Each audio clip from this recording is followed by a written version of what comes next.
Kakinada rural మండలం తూరింగి గ్రామంలో వెంచేసి ఉన్న శ్రీ సూర్యనారాయణమూర్తి ఆలయంలో రథసప్తమి వేడుకలు అత్యంత ఘనంగా జరిగాయి. ఆలయ అర్చకులు భవానీ ప్రసాద్ ఆధ్వర్యంలో జరిగిన రథసప్తమి వేడుకల్లో భక్తులు పెద్ద సంఖ్యలో పాల్గొని సూర్య నమస్కారాలు నిర్వహించారు. ఈ సందర్భంగా ఆలయ అర్చకులు భవానీ ప్రసాద్ మాట్లాడుతూ మాఘమాసం నెల రోజుల పాటు ప్రత్యేకంగా సూర్య నమస్కారాలు నిర్వహిస్తామని, ఆ తీర్థం స్వీకరించిన వారు అనారోగ్యాల నుండి విముక్తి పొందుతారని అన్నారు.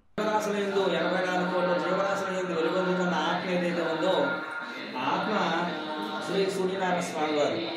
సూర్యనారాయణ స్వామి వారు అంటే ఎదుర్కొన్న వెలుగుతున్న అగ్నికోణం కాదు, దాని అంతర్గతమైనటువంటి దివ్యమైన శక్తి ఏదైతే ఉందో అది సూర్యనారాయణ వారు. ఆయన నుంచే ఈ సమస్త చరాచర సృష్టి జరిగిందని మనకి ఆదిత్య పురాణం చెప్తోంది. సకల పురాణంలోనూ కూడా ఎంతో కొంత ఈ సూర్యనారాయణ వారి యొక్క ప్రతిష్ట విశేషమైనటువంటి ఆ యొక్క మహిమ మనకి తెలియవస్తూ ఉంటాయి. కనుక దేవదేవుడికి పరమేశ్వరుడికి సూర్యచంద్రుడు నేత్రాలు అంటారు.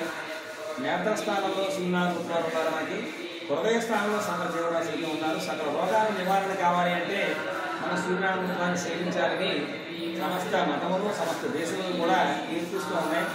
ఈ కోరంగి గ్రామంలో వేయించేసి కాకినాడ నగరంలో కోరంగి గ్రామంలో పోస్ట్ ఆఫీస్ మొత్తం బ్రాహ్మణ కళ్యాణ మండపం దగ్గర ఈ జరుగుతున్న కార్యక్రమానికి ప్రతి